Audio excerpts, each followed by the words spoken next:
Pemirsa masih di Speak After Lunch dan kita membahas pada hari ini makna aksi massa karena banyak sekali aksi massa belakangan ini yang membuat bahkan sampai jutaan warga ini turun ke jalan untuk menyuarakan tuntutannya. Tapi kita akan lihat dari beberapa aspek. Saya ke Mbak Devi dulu. Jika kita lihat begitu ya, ladies first di sini, ada banyak sekali aspek-aspek yang mungkin akan terpengaruhi begitu dengan adanya aksi massa yang turun ke jalan. Jika dilihat dari sisi sosial, dampaknya seperti apa sih Mbak Devi? Ya, pertama yang perlu kita ulas adalah apa yang terjadi di Indonesia, gerakan massa yang begitu masif, yang alhamdulillah sebagian juga berlangsung dengan sangat damai, bukanlah hanya milik kita. Ini sebuah tren dunia yang memang muncul karena difasilitasi oleh teknologi. Mengapa? Karena berbagai isu yang ada, baik itu isu ekonomi, politik, sosial dan sebagainya, dengan kehadiran teknologi dengan lebih mudah disebarluaskan dengan hadirnya teknologi yang muncul saat ini dengan internet. Di masa lalu akan lebih sulit kalau kita ingin melakukan sosialisasi ide, belum lagi memobilisasi massa. Sekarang dengan hadirnya teknologi yang masuk langsung ke ruang-ruang privat para penggunanya, ini dengan mudah membuat orang yang tadinya tidak mengetahui ada sebuah isu, kemudian setelah dia aware, setelah dia tahu, kemudian dia tertarik untuk mendalami isu tersebut, untuk simpati, setelah simpati ada dua pilihannya, apakah kemudian dia akan berpartisipasi atau tidak. Nah, inilah yang kemudian membuat era sekarang dikenal dengan istilah kliktivism. Dengan sekali klik, semua orang maju ke jalan. Dan ini tidak hanya terjadi di Indonesia, bahkan di negara-negara barat maupun di negara-negara dengan konteks ekonomi yang juga tidak begitu baik pun ini terjadi. Jadi ini bukanlah hal yang baru sebenarnya. Tapi terkait dengan jumlah begitu dari massa yang turun sampai jutaan orang yang turun, apakah ini juga terjadi di negara lain? Oh iya, ini juga terjadi dan bahkan sebagian kan juga menimbulkan sebuah revolusi sebenarnya. Nah, yang pertanyaan menarik sebenarnya adalah dugaan bahwa ada sebagian ahli yang mengatakan bahwa ini adalah murni gerakan publik. Nah, berbagai riset studi yang ada yang muncul belakangan terakhir ini justru membuktikan bahwa internet itu juga tidak bebas dari kepentingan politik. Karena apa? Karena internet juga dalam berbagai studinya, saya sendiri juga sempat melakukan studi tahun 2010, tetap ada hegemoni di dalamnya, tetap ada kemampuan dari organisasi atau kelompok-kelompok tertentu yang bisa menggerakkan hal tersebut. Nah, ini memang perlu disadari oleh banyak pihak bahwa gerakan-gerakan sosial aktivisme saat ini juga tidak sepenuhnya begitu saja muncul dari aspirasi atau ketidaknyamanan rakyat.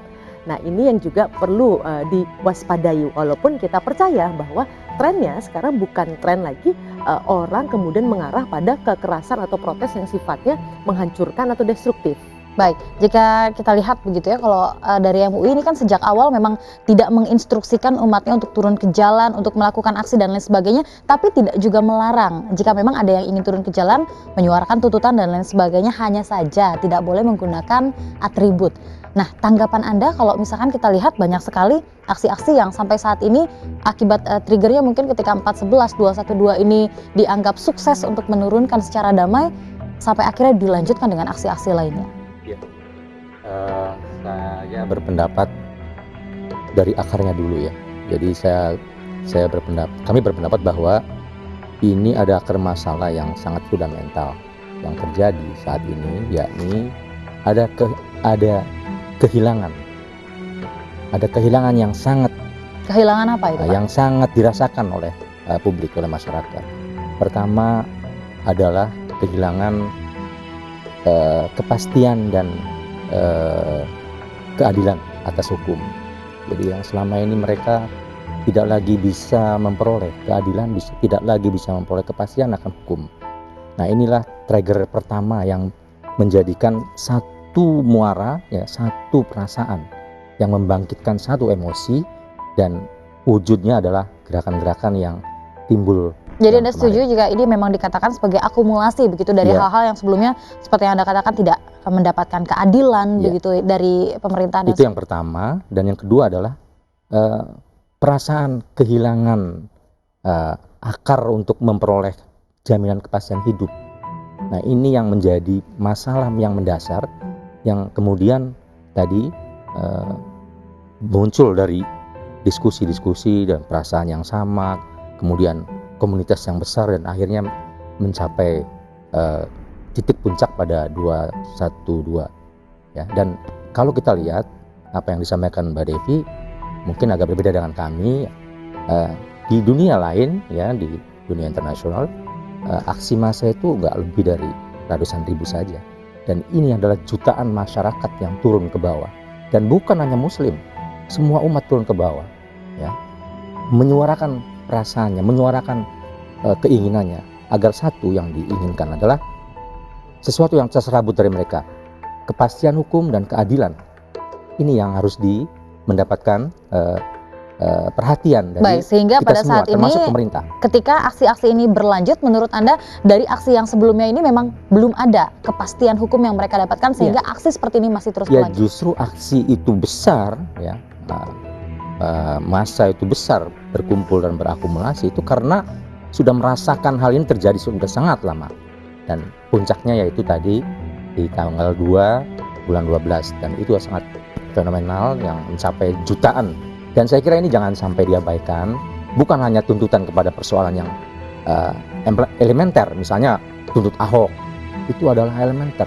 Yang paling fundamental adalah bagaimana kepastian hukum, keadilan ini ditegakkan, dan tadi nadi masyarakat berupa kepastian untuk menjamin kehidupannya yang sekarang ini terancam.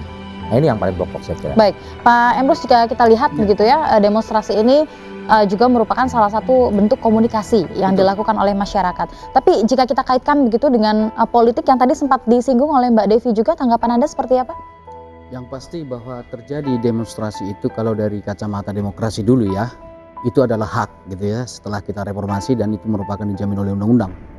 Namun demonstrasi juga kita lihat sebagai suatu hal yang memang ada kesenjangan komunikasi. Dialog itu, ruang-ruang komunikasi itu tidak terbuka antara pemerintah dengan masyarakat gitu ya. Andaikan dialog-dialog itu terbuka, mungkin demonstrasi tidak sekuat itu gitu ya. Nah, namun demikian artinya bahwa masyarakat juga harus mendengar pemerintah, artinya memahami pemerintah dulu dalam suatu proses pemerintahan. Karena terus terang mengelola suatu negara itu tidak gampang. Tidak bisa sekedar katakanlah mengambil suatu keputusan tanpa mempertimbangkan segala aspek. Nah, di sisi lain juga pemerintah harus juga menjemput bola persoalan-persoalan apa yang dihadapi oleh masyarakat, atau misalnya rasa ketidakadilan, atau katakanlah penegakan hukum dan lain sebagainya. Nah, dialog-dialog komunikasi itu harus dibangun. Kalau itu tidak dibangun, seperti kata Bu Devi tadi, bahwa akan bisa bermain di situ aktor-aktor politik, gitu ya.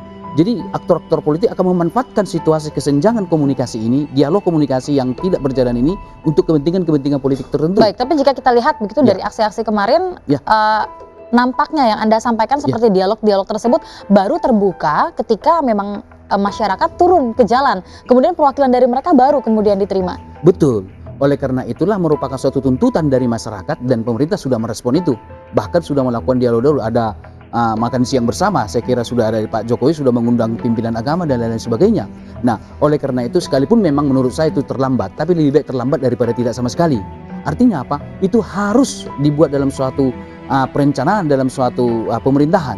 Bahkan bila perlu melibatkan masyarakat. Misalnya organisasi-organisasi kemasyarakatan seperti MUI, NU, Muhammadiyah dalam aktivitas kegiatan-kegiatan sosial kemasyarakatan. Baik. Jika tadi Anda katakan Bang Emrus bahwa mengelola suatu negara ini bukan merupakan hal yang mudah. Betul. Tapi bagaimana untuk menyatukan pemikiran begitu dari masing-masing masyarakat, kelompok dan lain sebagainya, yang tentunya masing-masing dari mereka memiliki pemikiran dan tanggapan yang berbeda-beda dan tuntutan yang berbeda-beda juga. Bagaimana untuk mengelola itu semua sehingga mudah untuk didialogkan bersama dengan hasil yang tentunya diinginkan dan memenangkan seluruhnya, win-win solution untuk semuanya. Kita akan bahasnya saat lagi pemirsa. Speak Up Trans masih akan kembali untuk Anda.